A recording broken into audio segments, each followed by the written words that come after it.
पंचम दिवस की कथा को प्रारंभ करते हैं। कल क्या हुआ था?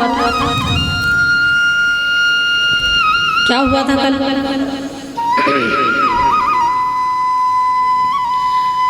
जब आप श्रीमद् भागवत के नायक को ही भूल जाओगे तो भागवत कैसे सुनेंगे फिर आप?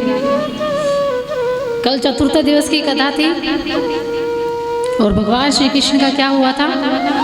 जन्म। जब पिक्चर चलती है या कोई फिल्म आती है तो एक तो विलेन का होना ज़रूरी है और एक एक्टर का होना ज़रूरी है, तभी फिल्म मानी जाती है। अब एक्टर भी आ चुके हैं और आपने देखा होगा कि फिल्मों में विलेन और जो एक्टर होता है या एक्ट्रेस होती है उनके साथ साथ अन्य भी आते हैं, सगे संबंधी, माता पिता, पड़ोसी, मित्र, सब पूरी फिल्म बन जाती है।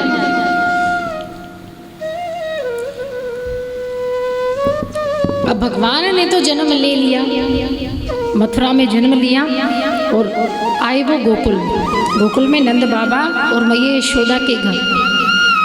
वसुदेव जी भगवान को छोड़कर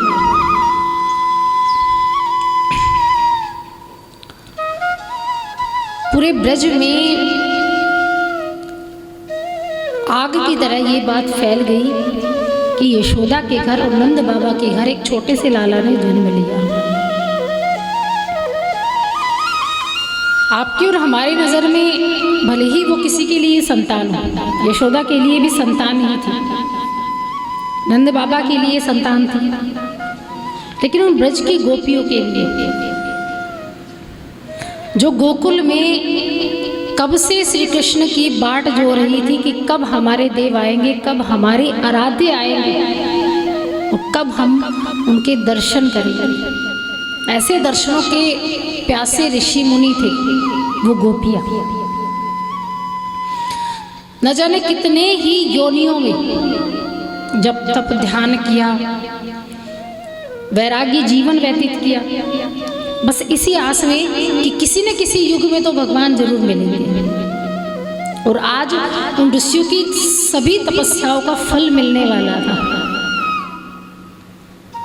ऐसा फल मिला कि भले ही भगवान ने रात को जन्म लिया, रात्रि के मध्य रात्रि के समय भगवान यशोदा के घर आए, लेकिन नंदोत्सव कब मनाया गया?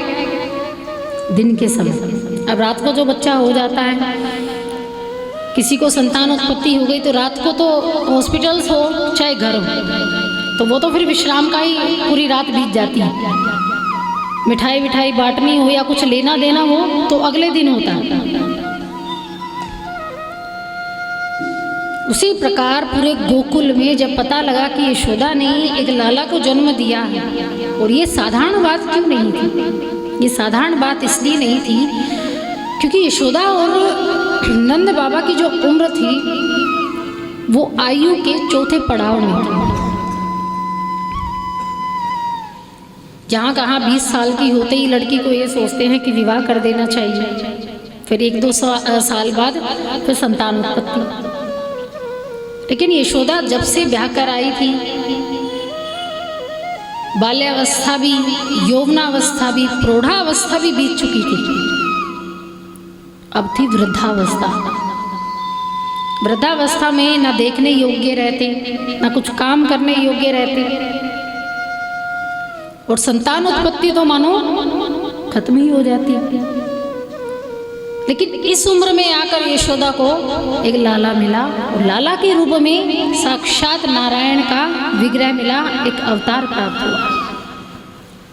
साक्षात नारायण, भले ही यशोदा ने जन्म नहीं दिया लेकिन दुग्ध पान उसकी छाती से ही किया।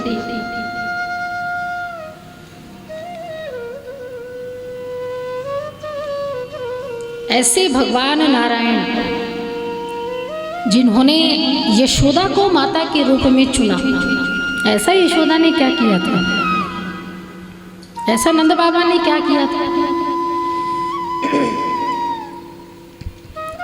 अब यहाँ आती है यशोदा की पूर्व जन्म की कथा। यशोदा और नंद बाबा जो अब इस द्वापर युग में यशोदा और नंद के नाम से विख्यात थे, वही पूर्व जन्म में वसु और धरा नाम से विख्यात थे। राजा महाराजा, धन संपदा सब कुछ था, किसी चीज की कमी नहीं थी। लेकिन उन्हें ये लगता था कि राजा बनने के उपरांत हम भगवान का भजन नहीं कर पाएंगे, क्योंकि जो एक राजा का अभिमान होता है या अहंकार होता है, वो फिर भगवान की ओर ले जाना नहीं चाहते थे। वो जा नहीं पाते, उस रास्ते को पकड़ नहीं पाते जहां भगवान मिल जाए। वसु ने और धरा ने दोनों ने घर को त्याग दिया था और दूर जंगल में जाकर कुटिया बनाकर रहते थे। कंदमूल खाते, जंगल की लकड़ियां बीन कर लाते, भिक्षा में कुछ मिल जाता उसे ही पकाकर स्वयं से निर्वाह करते।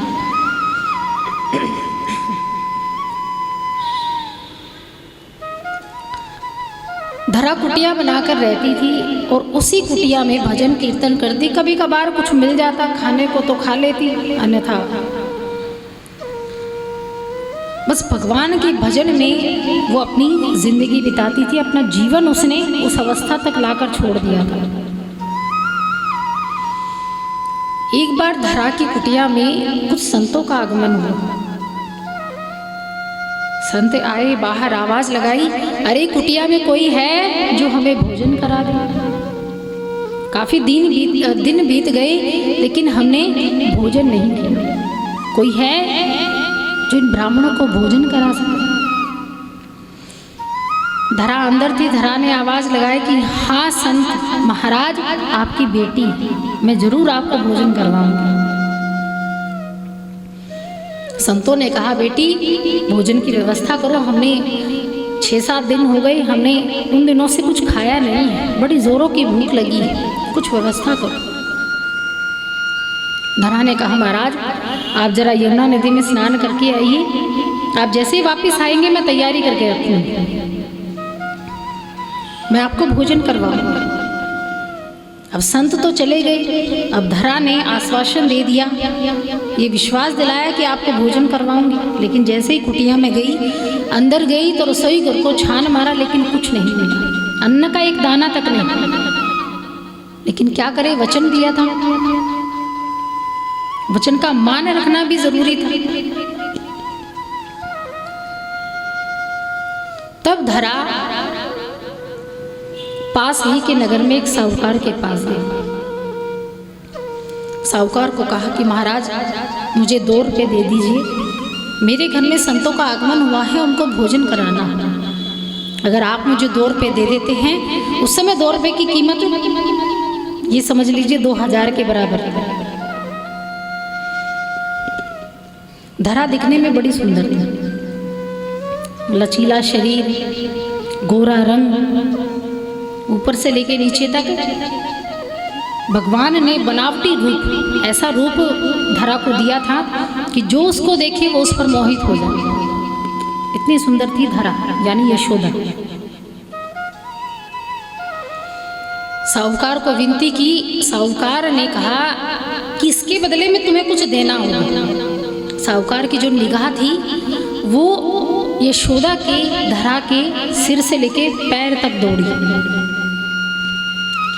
नजरों को दौड़ाया और धरा के स्तनों की ओर इशारा किया।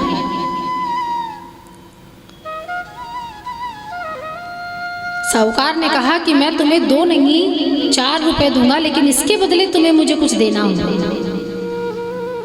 धरा साहूकार की नीयत को समझ गई। उसने कहा, क्या चाहिए आपको? अगर मेरे पास कुछ गिरवी रखने के लिए होता तो मैं साधुओं को भोजन ना करा देती। मैं गरीब हूं, मेरे पास कुछ नहीं है तुम्हें देने के लिए। साहूकार ने कहा कि ऐसा कुछ नहीं, तुम्हारे पास है, अगर तुम देना चाहो तो दे सकती हो। कहा, बताइए क्या चाहते? छाती की ओर इशारा किया और कहा कि मुझे तुम्हारे स्तन चाहिए। ऐसा इशारा साहूकार ने धरा की तरफ किया। धरा ने कहा महाराज मेरे साथ ऐसा मत कीजिए,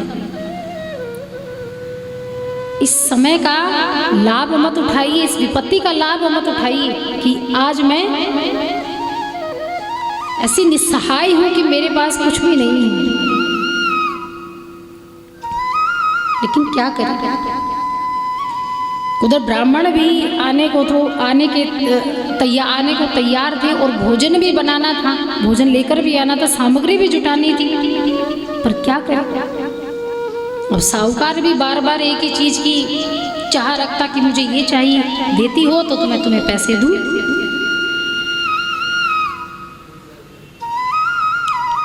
धरा के पास कुछ भी चारा नहीं था। उसी समय धरा ने एक नुकीली और तेज धार चाकू लिया और अपने दोनों स्तनों को काट कर साहूकार को दे दिए और वहां से 2 रुपए लेकर भाग गई। बाजार गई, अपने तन को लपेटा जहां से खून बह रहा था, सामग्री जुटाई और सामग्री लेकर घर गई, कुटिया में गई, कुटिया में जाकर भोजन पकाया और साधु संतों को बैठाकर आसन देकर कहा कि आप अब भोजन कीजिए, मैं आपको थाली परोसती हूँ। नंद बाबा यानी वसु जी को कहा कि आप भोजन परोसिए, देखिए कहीं इनको किसी चीज की कमी ना हो, आप इनको भोजन करवाइए। वसु अंदर से थालियां लेकर आ रहे थे, भोजन ब्राह्मणों को परोस रहे थे और धरा भोजन पका रही थी। ब्राह्मण भोजन करने लगे, तब ब्राह्मणों ने वसु को कहा, अरे वसु महाराज कितना स्वादिष्ट भोजन है, इतना स्वादिष्ट भोजन तो आज तक हमने नहीं किया, कितना प्रेम भाव है इस भोजन में। अब तुम ही भोजन परोसते रहोगे या भोजन पकाने वाले को भी ये सौभाग्य दोगे कि वो मेरे सामने, हमारे सामने भोजन परोसे, उन्हें भी ये फल दीजिए, ये पुण्य दीजिए। तब वसुधरा के पास गए, कहा कि अब आप भोजन परोसिए। धरा आई और भोजन परोसने लगी, पूरियां रखने लगी, तो जो छाती से लहू बह रहा था उसे साधु संतों ने देख लिया। छुपाने की बड़ी कोशिश की धरा ने, लेकिन छुपा ना पाई।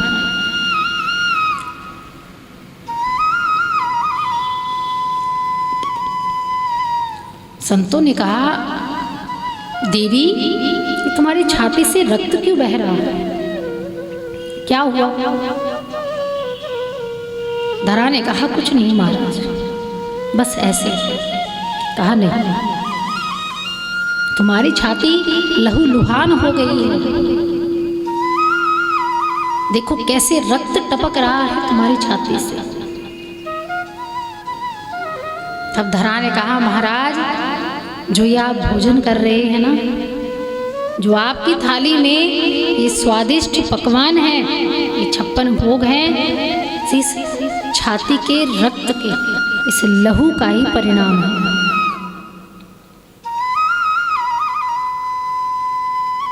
जो आपकी थाली में भोजन परोसा गया है, ये मेरी छाती का रक्त है। संतों ने कहा, देवी ऐसा क्यों? तब धरा ने पूरा वृतांत संतों को बताया कि जब व्यक्ति की नीयत बदलती है, नीयत में खोट आ जाता है, तब कैसे एक नारी का जीवन बर्बाद हो जाता है। उस समय तो धरा ने जो कार्य किया वो अच्छे के लिए किया, किसी के हित के लिए किया। और जब संतों को पता लगा तो संतों ने धरा को आशीर्वाद दिया कि तुमने अपना राजपाट छोड़कर भगवान के भजन के लिए, केवल उसका नाम और ध्यान प्राप्त करने के लिए एक कुटिया में बैठी और कुटिया में तुमने जीवन यापन किया, एक गरीबी की भांति जीवन यापन किया। आज हम तुम्हें आशीर्वाद देते हैं कि द्वापर में जब भगवान का पूर्ण अवतार होगा, जब भगवान श्री कृष्ण आएंगे इस जन्मभूमि पर, इस पृथ्वी लोक पर जब वो जन्म लेंगे, तो इसी छाती से वो दूध पान करेंगे। हम तुम्हें ये आशीर्वाद देते हैं। और आज यही यशोदा को आशीर्वाद प्राप्त हुआ था कि भगवान उनके घर आए थे। और यशोदा भले ही वृद्धावस्था में थी, 85 साल की उम्र में थी, लेकिन यशोदा को देखकर कोई ये नहीं कह पाता था कि वो इतनी बूढ़ी है या इतनी उम्र उसकी हो गई है। श्रीमद् भागवत में यशोदा के चरित्र के बारे में ये बताया गया है कि जब यशोदा दधि मंथन करती है, दधि मंथन जब वो करने के लिए बैठती थी, और जब उनको कोई देखता था तो दूर से देखने पर वो ऐसी लगती थी जैसे 16 साल की नवयौवन युवती दधि मंथन कर रही है। उस समय का जो भजन का प्रभाव था आज वो द्वापर युग में यशोदा पर दिख रहा था। और कुछ जो तेज होता है चेहरे पर वो होता है आपके खाने पीने का। और पहले की जो माताएं होती थी वो तो अच्छा शुद्ध भोजन खाती थी और परिश्रम भी इतना ही करती थी, यानी परिश्रम जितना और जितना शरीर से उस परिश्रम के माध्यम से पसीना बहेगा या छूटेगा तो सुंदरता और बढ़ जाती है। आजकल सबसे ज्यादा कॉस्मेटिक चीजों का प्रयोग होता है चेहरे पर। अब की महिलाएं जो भले ही जवान हो और पहले की माताओं के चेहरे कंपैरिजन करके देखिए, माताओं के चेहरे की लालिमा ज्यादा दिखती है, बेशक बुढ़ापे में आ जाए। तो ये खाने पीने का असर होता है, रहन सहन का होता है, आपकी मेहनत का फल होता है। आज हर कोई काम नहीं है लेकिन फिर भी बिजी है। कोई खाली बैठा है, मोबाइल लेकर बैठा है, अगर उससे कहा जाए कि भैया क्या काम कर रहे हो, कहा अभी बिजी हूं, बाद में बात करूंगा।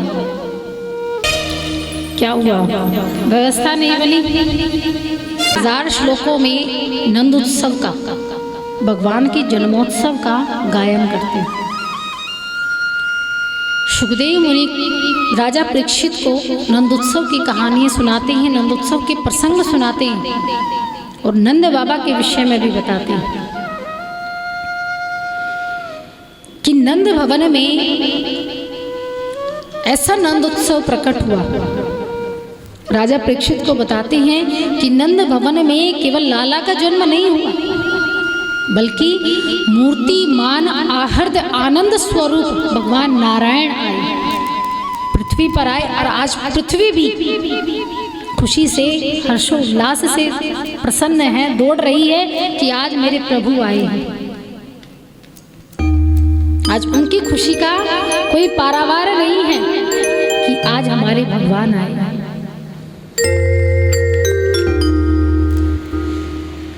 जब भगवान ने जन्म लिया, सभी देवी देवताओं ने ब्रह्मा जी से स्तुति की कि देखिए भगवान तो अब चले गए, लेकिन हम यहाँ अकेले क्या करेंगे जब नारायण ही चले गए पृथ्वी लोक पर। मथुरा नगरी पर, बड़ी पवित्र मथुरा नगरी थी, गोकुल की पवित्र भूमि, वहाँ जब भगवान गए हैं तो हमें भी जाना है, हमें भी देखना है बाल रूप की भगवान दिखते कैसे थे छोटे से जब बने।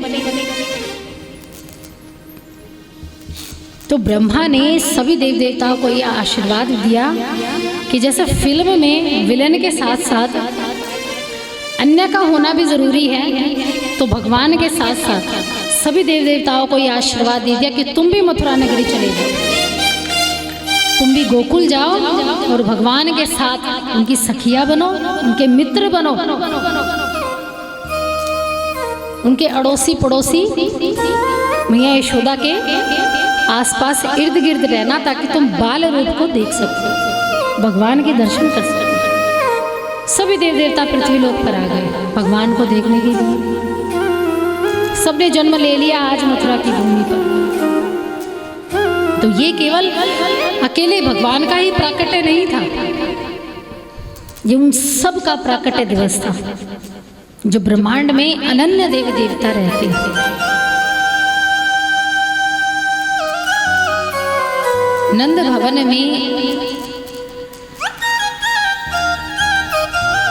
आज नंद बाबा के आनंद का कोई ठिकाना नहीं था। मानते थे कि उनके द्वार से कोई भी जब मांगने आ जाता था तो वो अयाचक बनकर जाता था, सब कुछ प्राप्त करके जाता था, जिस चीज़ की उसे आवश्यकता होती वो चीज़ उसे मिलती थी। लेकिन आज तो नंद बाबा ने अपने कुबेर के खजाने खोल दिए, केवल अपने डोकरे के लिए, अपने बेटे के लिए। जब मैया यशोदा गर्भवती थी, गांव में आप जानते हैं कि दाइया होती हैं। पहले के समय दाइया होती थी, आजकल तो हॉस्पिटल्स वगैरह होते हैं, तो वहाँ चेक करवा लेते हैं, कोई दिक्कत हो तो उसका भी समाधान तय है। लेकिन पहले ऐसा नहीं होता था। पहले दाइया होती थी, वो देखकर बताती थी कि गर्भ में लड़का है या लड़की।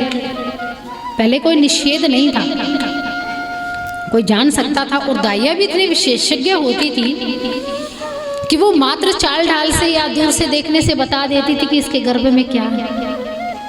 ऐसी ब्रज में एक मुखरादाई थी। मुखरादाई को नंद बाबा ने बुलाया और कहा कि मैया जरा आप देखकर बताओ यशोदा को कि लड़का होगा या लड़की, लाला होगा या लाली। मुखरादाई आई, यशोदा को सामने बैठाया। यशोदा को देखने पर मुखरादाई चकरा गई। जो दूर से देखने पर बता देती थी, आज वो यशोदा के नजदीक आई। यशोदा का मुंह देखा, हाथ देखा, नाड़ी देखी, माथे की रेखाएं देखी, लेकिन समझ नहीं पाई कि बताऊं तो बताऊं क्या। सभी गोपिया ग्वाली नाए कहा, अरे दाई इतना समय लगा दिया बताने में, तो मात्र आंखें देखने के बाद या दूर से जब चलता फिरता हुआ आता है तब बता देती है, तो रास्ता तू ही आज तो बता नहीं पा रही, क्या बात है। मुखरादाई ने कहा, तुम्हारा तो छोड़ो, ये मेरे जीवन का ही पहला चक्कर है। मुझे नहीं पता कि यशोदा किसे जन्म देती। हाथ की नाड़ी देखूं तो लगे लाली होगी, लेकिन माथे की रेखाओं को देखूं तो लगे लाला होगा। अब राम ही जाने क्या होगा। मुखरादाई हार गई, सारे हथियार फेंक दिए अपने कि नंद बाबा मुझे क्षमा करना, मैं नहीं बता पाऊंगी कि यशोदा किसकी धात्री बनेगी, एक लाला की बनेगी या एक लाली की बनेगी।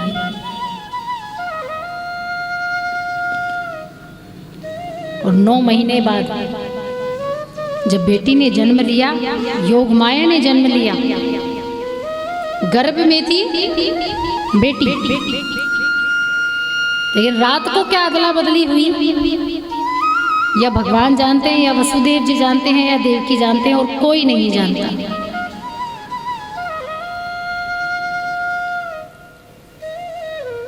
सब एक ही बात कह रहे हैं, नंद के आनंद भयो जय कन्हैया लाल की। रात को क्या अदला बदली हो गई, किसी कुछ पता नहीं।